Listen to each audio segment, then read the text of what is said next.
Mbreti shqiptar I boksit, Jurgen Uldedaj, kampioni I botës në IBO, rikthehet në ring. Përballë tij, I fuqishmi I boksit amerikan Muhsin Kason. Jurgen Uldedaj lufton për flamurin kuqezi.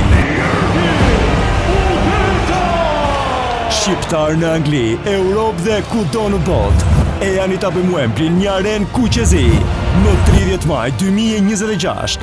Organizuar nga Boxer, live në BBC iPlayer. Mirëmbrëma nxirë me syqin. Sonte do të kemi një të ftuar interesant, që është edhe njeri I artit, që jep mësim për artin, për regjin, por në të njëjtën kohë është marrë dhe me politik dhe akoma merret me politik, por në një mënyrë të qetë. Dhe është mirë që domethënë mos ngelemi peng I kënetës së këtyre politikanëve që I kemi natë për natë në tallavan e darkës dhe nuk na thonë asnjë gjë të re, broken rekord, kur I themi në Shqip do të thotë që përsëritet e njëjta, ka një gjilpora gramofonit kur thoshim ne në kohët tona. Ka një gjilpona gramofonit dhe thonë njëtat fjalë nuk sjellin asnjë gjë të re. Pra, le të marrim mendimin ndryshe dhe një mendim më I lirë mendoj unë për arsye se këta njerëz kanë një lloj shtylle kurrizore dhe nuk janë bërë pa asnjë lloj integriteti dhe dinjiteti dhe kjo është kriza politike sot sidomos në opozitë. Sonte është ftuar Olanda Jehupi, mirë se ke ardhur. Pedagoge në Universitetin e Arteve dhe ka qenë pjesë e kryesisë Partisë Demokratike në kohën e Lulzim Bashës dhe pastaj me Demokratët e Atlantikut. Olanda, ju keni qenë pjesë e kryesisë Partisë Demokratike. Si e shikoni sot dhe çka ndodh në këtë parti? Do një parti që po shterret për ditë. Së pari, Ilir, të falenderoj për ftesën, edhe për, po themi, këtë prezantim që ju bëni duke evidentuar vetëm disa nga momentet kryesore të aktivitetit tim politik.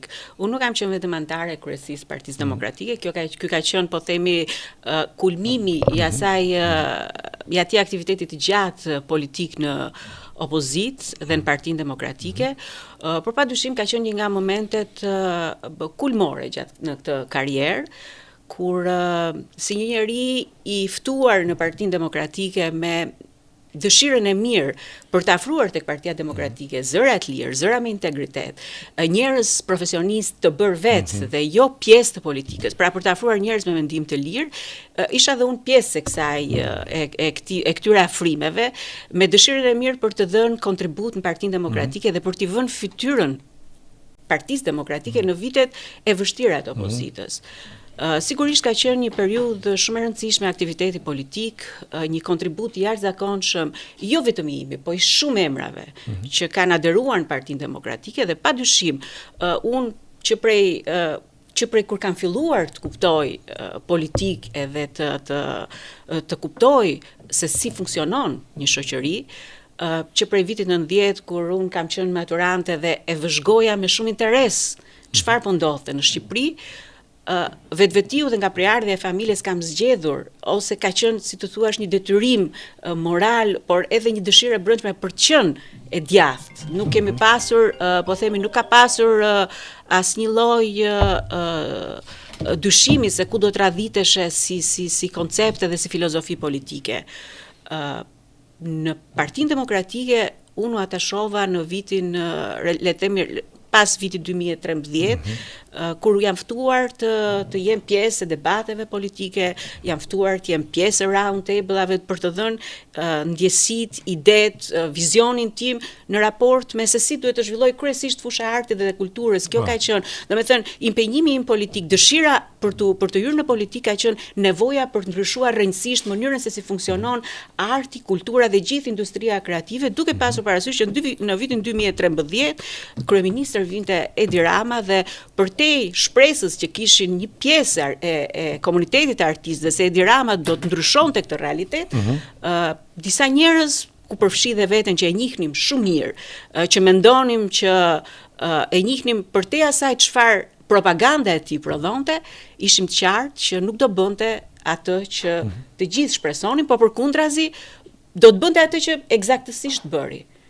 Artistët i ka bërë shumë më të varfër se Xhixheti, nuk ka bërë asgjë për mund të bëj një do të thënë, desha të them që interesi, do të thënë, desha patjetër, do të thënë, një nga arsyet e përfshirjes në Partinë Demokratike ka qenë nevoja për t'i dhënë kësaj opozite të vërtetën që vinte nga qytetari shqiptar. Dakord. Do të pyes për artin se më intereson më shumë kjo çështja e artit edhe ajo që thotë jo pikërisht artistët më të varfër. Por a ka përgjegjësi kryesia asaj kohe, kësaj partie, përse nuk kishte forcë, përse ju mor partia, përse nuk ngriti dot Lulzim Basha për 10 vjet një fuqi të veten për të pas integritetin e vet, fuqinë e vet, por ja morën partinë, domethënë sikur i morin topin një fëmijë që lu futboll. Domethënë unë jam zgjedhur antare kryesie në vitin 2021. Jo ta shpjegoj këtë. Padyshim që unë edhe në atë kohë çfarë gjërash kam pasur, jam një nga ata njerëz që ata që më njohin nga afër e dinë që mendimi im është direkt, mendimi im dhe karriera politike nuk kushtëzohen nga njëra tjetra. Unë jam një njerëz që i kam qëndruar parimeve dhe jam koherente në qëndrimet edhe në artikulimet e mia publike. Unë jam zgjedhur antare kryesie në vitin 2021, në gusht të vitit 2021. Dhe mund të flas për këtë periudhë. Padyshim që më përpara kam qenë antare e Këshillit Kombëtar, jam përpjekur shumë që dhe në atë kohë, me atë mundësi që kisha në media publike, online, në mediat e mia sociale, ta them mendimin tim ashtu si e mendoj, të bëj atë që mendoj për shoqërinë dhe për komunitetin nga unë vi, po dhe për te kësaj, ndërsa në vitin 2021, me zgjedhjen si antare kryesie, ne kishim, unë personalisht kisha vetëm 2 rrugë. Lulzim Basha me vendimin e tij të drejtë apo jo, se ka njerëz që e anatemuan, nuk i besuan për përjashtim, për pezullimin e Sali Berishës, unë mendoj që ka qenë një vendim i drejtë dhe i dha njerëzve, antarëve, s'ka rëndësi, ai e mori atë vendim dhe tha këtë përgjegjësi e mbaj unë. Por me atë vendim ai shtroi 2 rrugë, ose të qëndronim në krah Partisë Demokratike, ose ashtu siç bën një pjesë të qëndronin dhe të shkonin në krah Sali Berishës, duke identifikuar Partinë Demokratike me Sali Berishën. Unë besoj që pjesa e dytë i ka bërë një dëm të madh, jo vetëm Partisë Demokratike, i ka bërë një dëm të madh shoqërisë. Jam dakord me këtë. Duke filluar që nga një pjesë e grupit parlamentar, që nga antarë të kryesisë, që nga antarësia, padyshim që unë mendoj që ky nuk ka qenë i gjithë një proces që ndodhi në një ditë, është një proces dinamik, është një proces që u vijua me shumë strategji, dhe unë besoj që ka qenë një moment ku unë dhe njerëz si unë që kishim vetëm të vërtetën në dorë, të paktën unë flas për veten time, unë kam bërë një betejë në raport të drejtë me parimet dhe me ato gjëra që unë mendoj, dhe unë edhe sot që flasim nuk do të ndryshoja asnjë nga vendimet që kam marrë këto 5 vite sepse koha po na jep të drejtë. Nuk ishte çështja a qëndruam në krah të Lulzim Bashës apo qëndruam në krah të Sali Berishës. Unë personalisht jam një nga ata njerëz që nuk e kam bërë kurrë politikën për emra. Unë mendoj që dëmi më i madh që është bërë politikës është pikërisht personalizimi të emrat dhe jo ndërtimi i institucioneve të drejta që fillojnë brenda partisë. Kështu që në këtë kohë, në këtë moment jemi sot. Ktu jam plotësisht dakord me ju sepse ne e politikën është në kulturën tonë, kjo fakt e kemi ndërtuar mbi emra dhe jo mbi institucione. Pra, dhe për këtë kemi këtë gjendje të demokracisë brendshme të partive dhe demokracisë në Shqipërisë. Demokracia e përgjithshme e Shqipërisë ose sistemi demokratik në Shqipëri, unë i them demokratik, funksionon ashtu siç funksionojnë 2 partitë.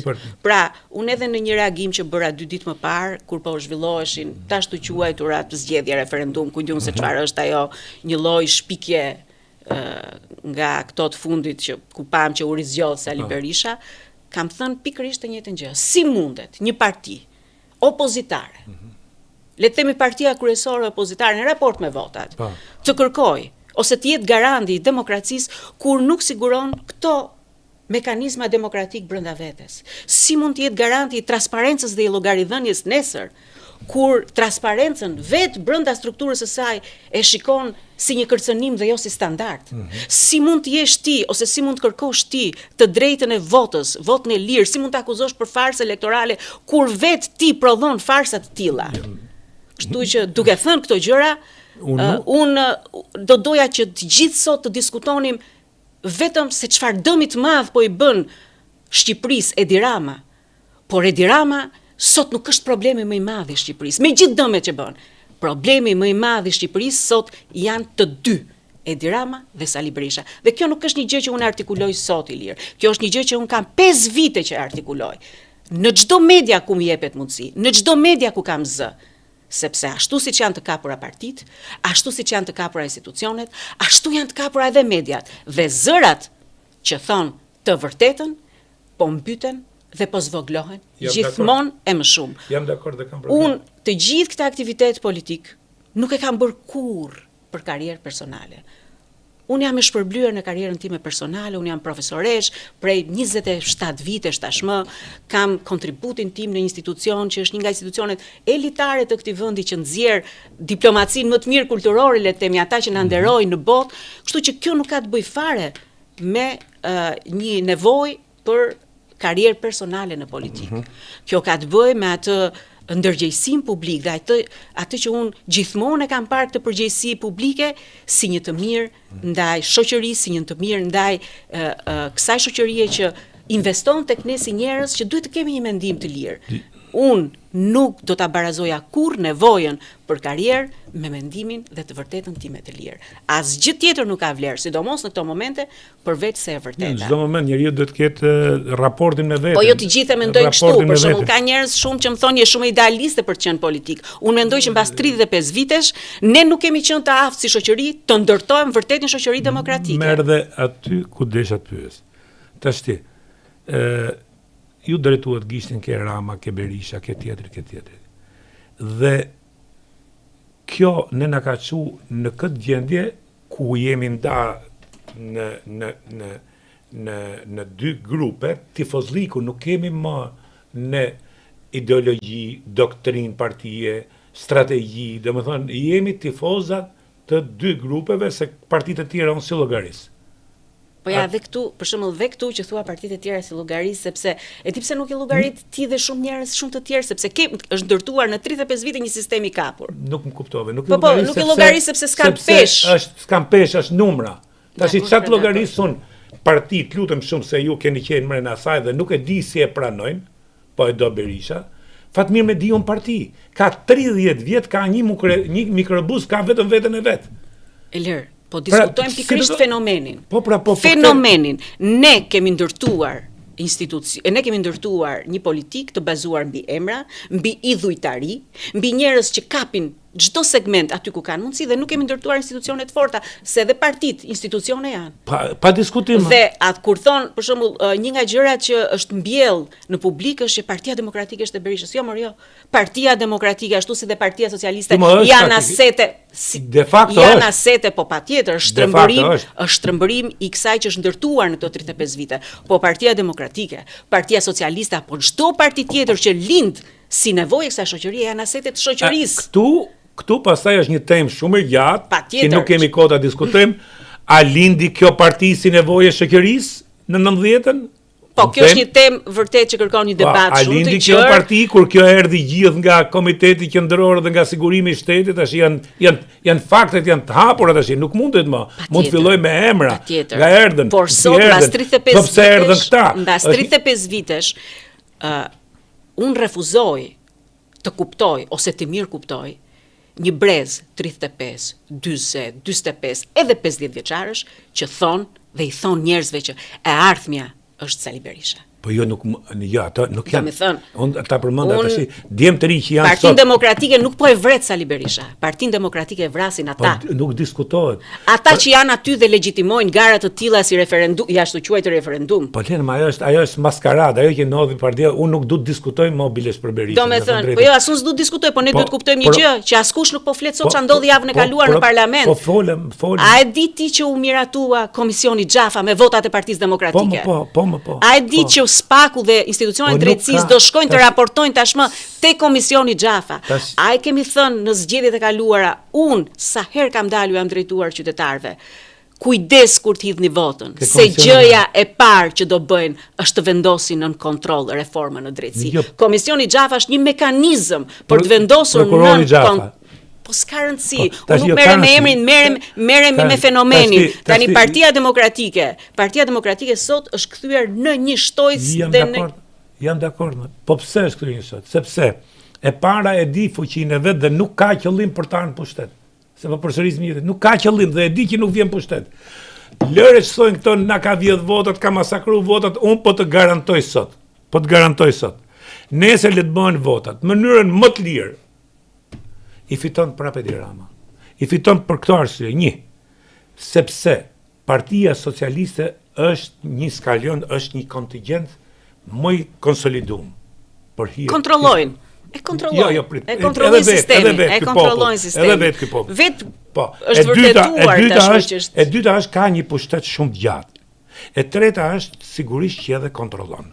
Pra, votën njerëzit sot nuk shkojnë më e hudhin aq më tepër kur si do ta hudhun ke djatha kur të djathën akoma e përfaqëson dhe e drejton dhe e sundon një ish komunist që ka njëri vetë një komunist mentalitet, filozofi, në gjitha dhe një parti që nuk ka lidhje. Përgjegjës nuk është më Berisha, Ilir. Përgjegjës janë ata që dalin çdo ditë në media, që përdorin mediat sociale, me video dhe me shkrime, përdorin çdo emision të mbrëmjes, përdorin çdo mekanizëm hipokrit që u ofron me shumë dëshirë kjo media e kapur në të dy krahët dhe në darkë thonë Sali Berisha është e ardhmja dhe kur shkojnë në takimet me europianët përpiqen të thonë gjëra të tjera.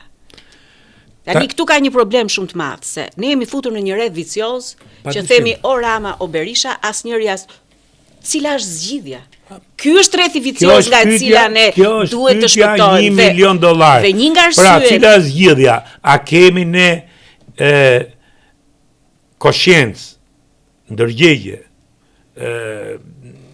kemi ne një lloj përgjegjësie si shoqëri? Kemi të gjithë. Po, kemi të gjithë. Përse? Se tash këto dy nuk hiken njëri, asnjëri nuk është lë punën e vet. As ti aty ku je do luftosh deri në fund, as unë këtu ku jam, asnjëri. Problemi është që përse nuk kemi mekanizma shtrëngues të kësaj shoqërie ne që t'i largojmë këto njerëz.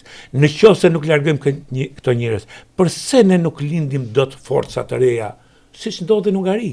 Po ndodhi për 13 vjet kurse ne e dim sot për ne se dalin këto partitë e reja. Jo, nuk ndodhi për 13 vjet, por megjithatë Hungaria është një realitet tjetër, besoj. Por gjithsesi në etalonin, po themi, e një lideri të fortë, ka ngjashmëriera. Ka ngjashmëriera. Po them përse se nuk ka se sot tash ne mund të themi çfarë dëme. Ka disa faktorë. Ne mund të themi çfarë dëme, po nuk kemi diktaturë.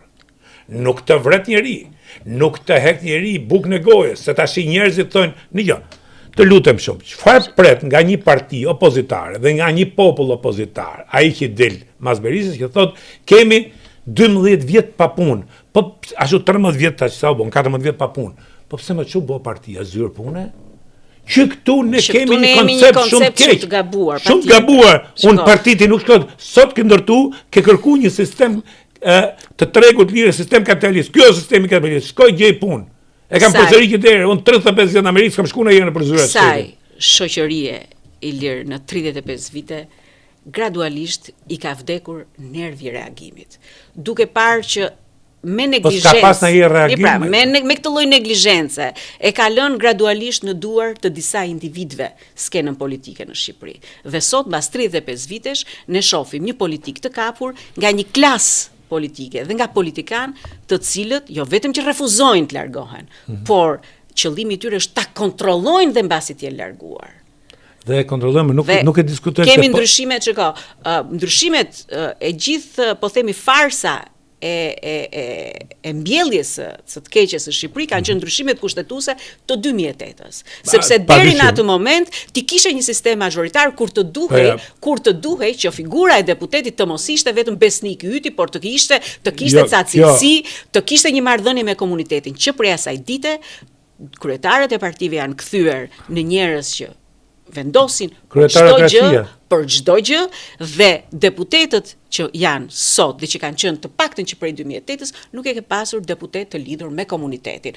Kështu që në këto kushte ndryshuan kushtetutën, ndryshuan çdo ligj të mundshëm për të kontrolluar mënyrën se si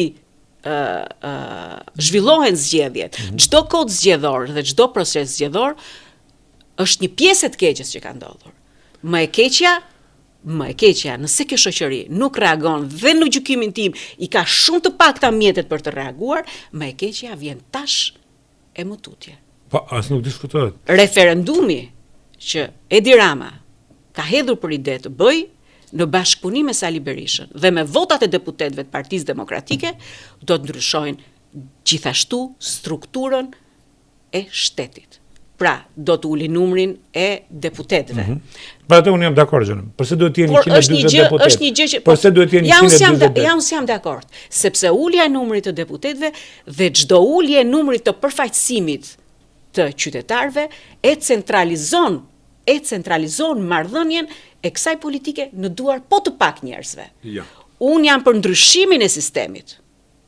Unë jam për bërjen e Shqipërisë një zonë zgjedhore. Për hapjen totale të listave. Sigurisht, çdo sistem zgjedhor mund të ketë të mirat edhe të këqijat e veta.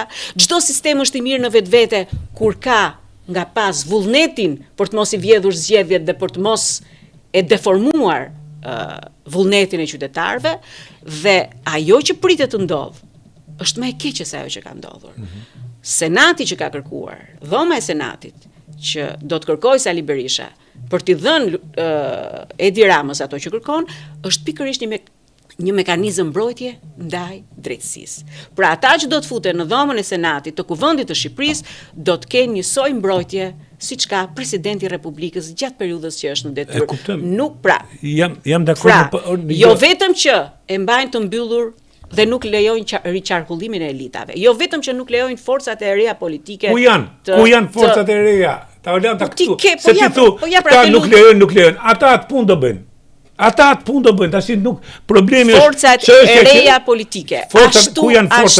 Ashtu si edhe kjo shoqëri po humbin çdo ditë terren. Ku janë? Adriatik Lapaj dhe është mozi se Berisha 90. Mund dëgjoj ta Olanda. Demagog.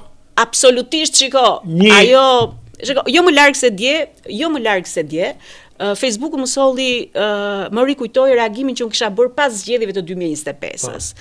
Dhe sigurisht që ka momente kur ti reflekton, e lexova për të gjetur diçka që do ta shtoja, nuk gjeja dot asgjë që do ta shtoja sepse kisha thënë eksaktësisht një tat fjalë. Nuk ishte rezultati i zgjedhjeve se kush fitoi dhe kush humbi, ka humbur Shqipëria. Për çfarë? Ajo bulzë e re që kish lindur. Ajo nevojë, ja ta them. Ajo nevojë Atlantiku? Jo, nuk e kam vetëm për atë. Ajo nevojë që shoqëria po shikonte te disa forca të reja, po përfshirë edhe demokratët e Euroatlantik. Përfshirë. Tani të lutem Ilir, se është një gjë. Demokratët e Euroatlantikit ishin pjesë e asaj PD-je e cila është përgjegjëse.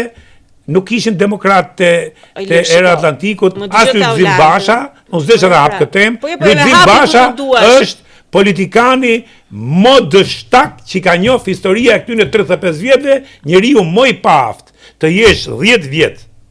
10 vjet të jesh kryetar partie dhe mos të arrish të bësh asnjë gjë dhe të hikësh ashtu, ai ka marrë fund. Ne jemi në një realitet. Nëse ka në njëri dështak në politikë ai dhe janë dhënë mundësi si asnjë tjetër. Pyetja ishte, ku janë forcat e reja politike? Dhe u ktheva në 2025-ën. Dhe të mos harrojmë që janë rreth 200.000 vota që ju kanë shkuar nga qytetarët shqiptar forcave të reja politike, të cilat nuk arritën për shkak të sistemit të përktheheshin në mandate deputetësh. Publicitet dhe vazhdim.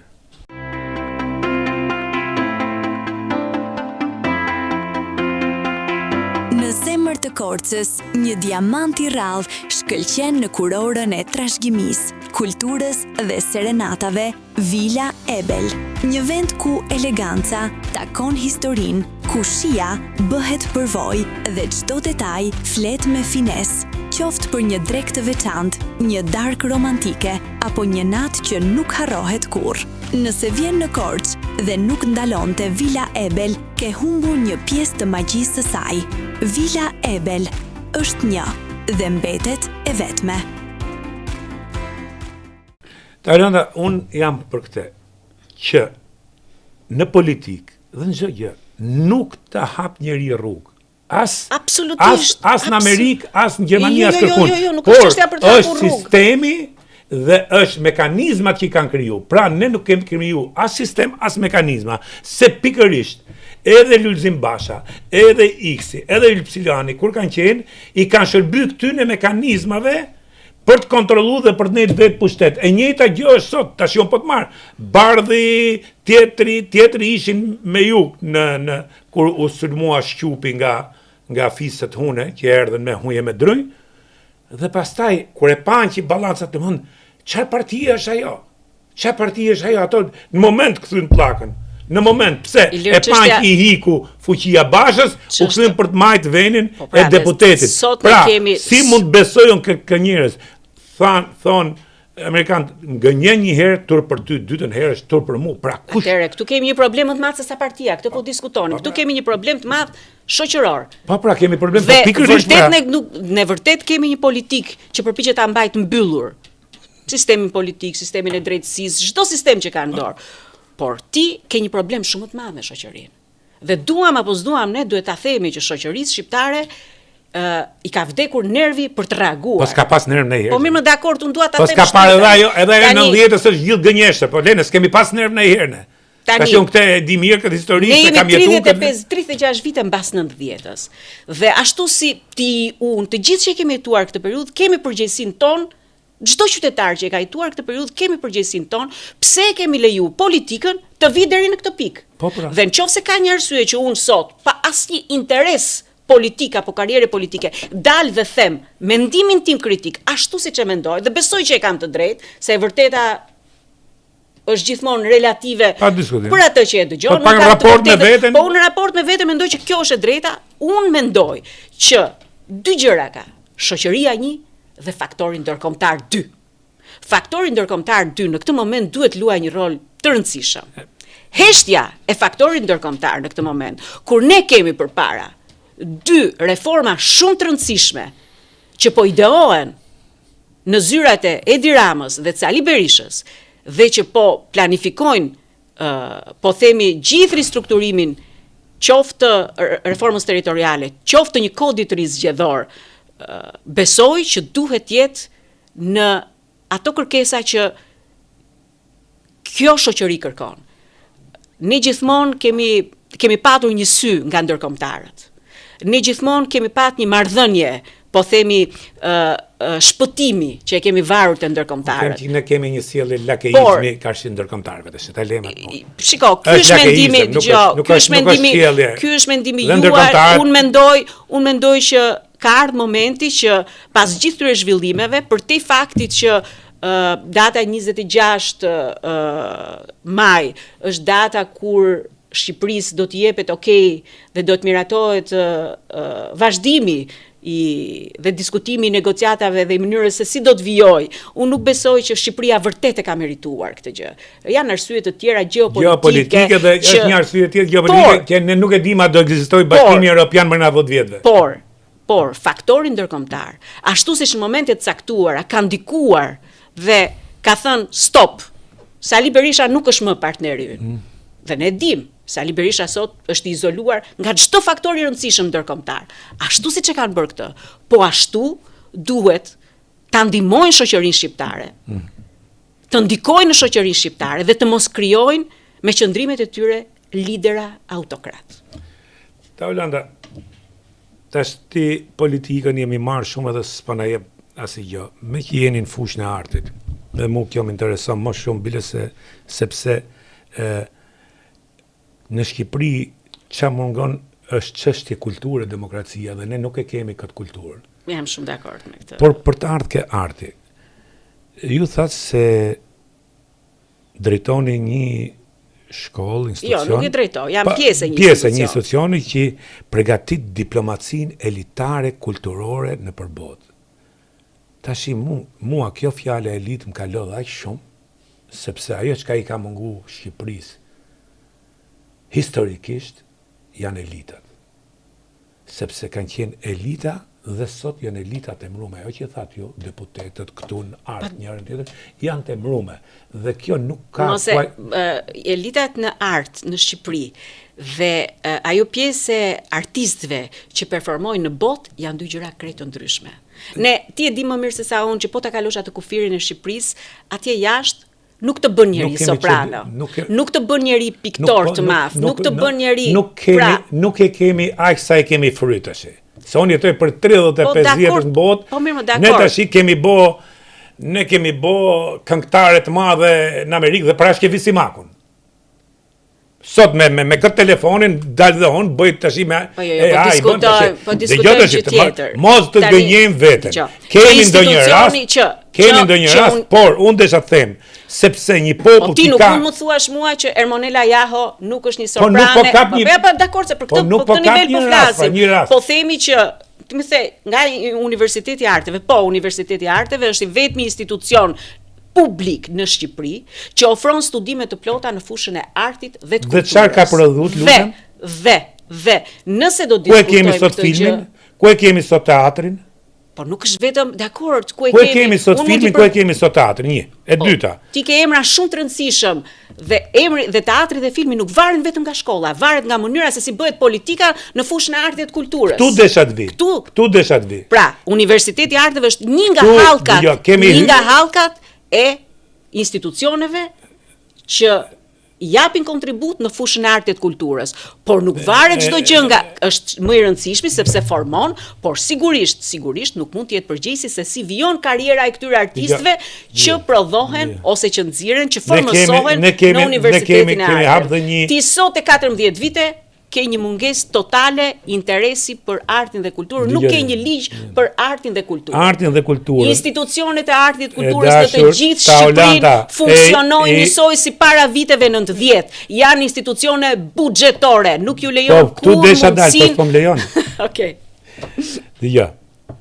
Tashti se nuk jemi më para 90-s që ishim të izoluar dhe nuk dishim, edhe këte që gënjejmë të madhe, nuk po përmend emra shkrimtar filani ka çudit botën, sot përkthehen mira shkrimtarë në botë.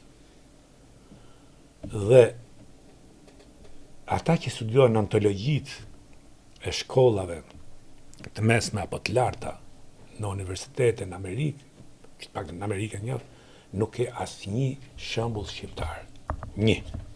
E dyta, se se ju thatë vërtetën, pa thënë vërtetën, pa folklorizma, që me bot durës si shqipojnë, nuk kemi përshku kërkun.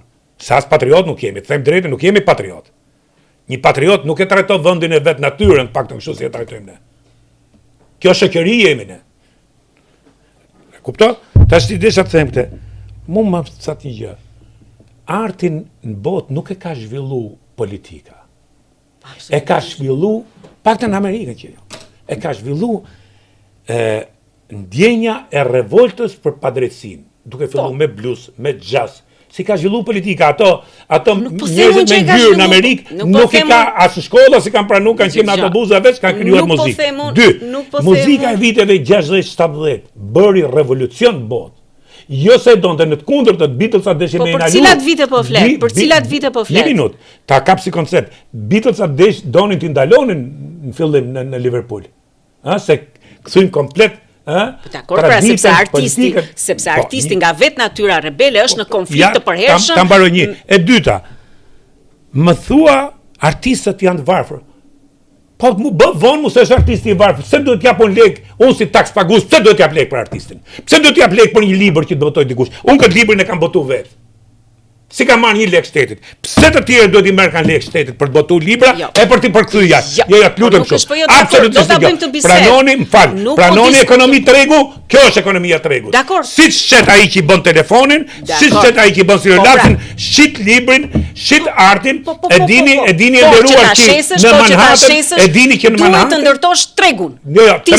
Ti sot s'ke teatr ku artistët të shesin. Jo, teatrin ka bërë, jo është private. Në Times Square nuk i ka ndërtuar shteti. Nuk mund ta krahasosh dot. Ti nuk mund ta krahasosh dot tregun shqiptar që është një treg i vogël dhe minimalist me tregun janë dy realitete krejt ndryshme. Se duhet të kesh sasiti. Jo, nuk janë përgjithësi. Janë përgjithësi, dakor. Se duhet të kesh teatrin. Se duhet të japi vjen me mekanizmat e duhur. Se po ngrim zërin. Se kjo është shumë e rëndësishme, se këtu fillon pafësia. Tu fillon pafësia. Po flet me një njeri që në 2021-shin ka qenë një nga njerëzit që ka hartuar programin për artin dhe për kulturën të partisë. Jemi krejtësisht në të njëjtën nivel dhe krejtësisht në të njëjtën valë. Dhe një nga po themi një nga idetë më inovatore të atij programi ka qenë pikërisht revolucionarizimi i tregut të artit dhe të kulturës, dhe në kuptimin që ky treg i artit dhe të kulturës nuk duhet funksionojë vetëm me paratë e shtetit, por duhet nxjerr mekanizmat që ky treg të fillojë dhe të prodhojë jo vetëm për të mbijetuar, por të sjellë të mira ekonomike. Pra, industria kreative nuk mund të konsiderohet vetëm si një industri që ka impakt social, por një industri mirëfilli që ka impakt ekonomik. Dhe që të shkojmë drejt kësaj, patjetër që duhen mekanizmat ligjor. Në qoftë se kjo Amerika që thua ti, dhe ky tregu amerikan nuk do t'i kishte mekanizmat ligjor, nuk do t'ishte ai treg që ti shijon që filtrat dhe mekanizmat e skartimit janë kaq të fortë se ti kur arrin të shikosh një shfaqje teatri, një sekondë ta mbaroj, kur arrin të shikosh një shfaqje teatri, ti ke parë ajkën e shfaqjes së teatrit, sepse ti në këtë vend prej 32 vitesh, prej 36 vitesh, po flasim për pas viteve 90, ke vijuar ta përdorësh artistin dhe çdo individ që prodhon art si një mjet propagande. Dhe e para, e dyta, dhe buxhetet që i alokohen, se ka institucione që do duhet ta mbash ti artin. Në Amerikë është zero. Në Amerikë është zero. Po mirë, më është në Amerikë. Shteti jep zero për sportin, për artin, është industri. Po ka ligjin e sponsorizimit. Ti ke ligjin e sponsorizimit. Po ti se ke ligjin e sponsorizimit.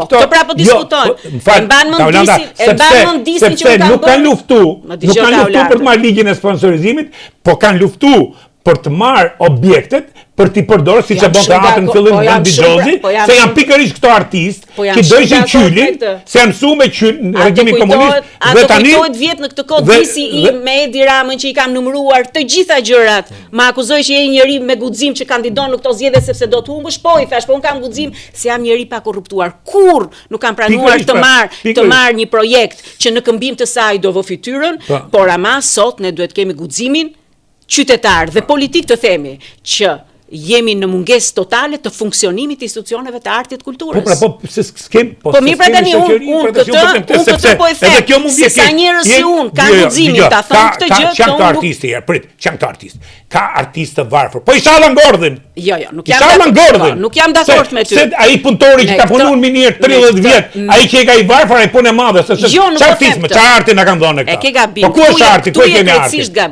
Këtu je krejtësisht gabim. Këtu je krejtësisht gabim. Ashtu si artisti, një sekond, ashtu si artisti, ashtu si doktori, ashtu si profesori, ashtu si minatori, ashtu si kuçdo në këtë vend ka të drejtë të marrë shërbimet e duhura. Dhe po ka nevojë kjo shoqëri për një shërbim, për te mjekësisë dhe arsimit është pikërisht arti e kultura. Se ne jemi një shoqëri e dhunshme, sepse konsumojmë shumë pak art e kulturë të cilat na bëjnë të reflektojmë. Art dhe kulturë konsumojmë shumë pak, se në radhë parë nuk e kemi atë që themi në elita, as elita intelektuale, as elita artës kemi pas, sepse 50 vjet e ke pas shërbim të regjimit komunist, tash e ke pas shërbim të 4 urës demokratike. Ti nuk e arrit ndërtosh vlera zonjë. Nuk e arrit ndërtosh vlera, sepse po ndërtove një raport vlerës. Tash ti po e them të fundit, ju thatë për parlamentin pse është në atë gjendje. Është në atë gjendje pikërisht se është me emrime, ajo që tha ju 2008. Dhe ka arrit parlamenti ke Zekineja, ke Hamideja, ke ku e diun. Domthon parlamenti është për turp sot që mua më vjet turp tani gjë, jo, mo të jem pjesë atij parlamenti. Dhe pse kemi arritur? Këtu ka arrit dhe arti. Pse? sepse kryeministri dhe këte, kushdo që ka qenë kryeministri, ve këte, jështë televizioni shtetëror, sot janë 800 vetë, 900 vetë, çfarë bën aty. Dhe me të drejtë Edi Rama thot më mirë mbyll e fare, ç'do. Sepse është ekonomi tregu më i varet, pra ne jemi këtu në është ekonomi tregu. Do bësh ç'do. Fal. Por e ka lejuar vetë në këto 14 vite me qëllim për të shkuar drejt 30 vjet. Dakor me 30 vjet. Shu ka qenë 35 vjet. Shu ka qenë kod Berisha, mamenti me atë çishte ajo Vjollca Vokshi. Patjetër, nuk e mbaj mend. Po problemi është që unë nuk po heq njërin dhe po vë tjetrin. Në 35 vite janë të gjithë fajtor nga pak bashkuar edhe në këtë edhe shoqërinë e cila nuk ka ditur të reagojë në mënyrën e duhur. Do thuash të cili është reagimi. Ore dhe bojkotimi i zgjedhjeve është një reagim. Mos shkojnë të votojnë. Për ta mbyllur, për ta përmbledhur. Unë ja bëj gjithë këtë pyetje. Unë jam 100% dakord me çka thatë ju. 100% dakord. Problemi është që ky konstatimi dhe vënia e gishtet na ka lodhur. A ka në një të mençëm, a në grup mençmish, a në grup elitar që thoni jo, apo intelektual, se që janë elitat? Elitat janë dërgjikësën një këmbë, se gjithë popit një sojër, nuk janë në Amerika mi tonë, po janë elitat që kanë funksionuar dhe që kanë drejtu këmbin. Ose në Europë, janë elitat. Sot kemi, do hymë në debat shumë gjatë për këtë, qoftë edhe për Amerikën. A ka, ma përmbledh, ke 1 minutë, a ka në i rrugë, se si të dalim ka kjo gjendje dhe me fillu me ndërtuj rrugë, sepse vetëm me konstatim ne po sillemi ajo që thatë jo në fillim bisedës në një rreth vicios. Po konstatojmë, punë e madhe gjithë janë të mençëm sot me konstatu, por nuk bëjmë gjë. Dhe jemi në një rreth vicios si shoqëri në degradim. Çdo ditë që zgjedhim, unë, ti apo njerëz si ne, të dalin dhe të bëjnë këtë debat për të ndërgjegjësuar shoqërinë, jemi një hap më pranë zgjidhjes. Shoqëria duhet jetë, po themi, promotorja e forcave të reja politike, e individëve të rinj politik. Nga politika, nga Edi Rama dhe nga Sali Berisha, apo nga zgjatimet e tyre, nuk do të presi më asgjë që do t'i shërbejë Shqipërisë. Çdo ditë njerëz që e kanë të qartë mendimin, që e dinë të drejtën dhe të vërtetën dhe shohin vizionin në një horizont qoftë edhe të largët, duhet dalim për të ndërgjegjësuar këtë shoqëri që unë mendoj që e ka zgjedhur Europën shumë përpara. Jo kjo shoqëri. Shumë përpara, kanë ikur.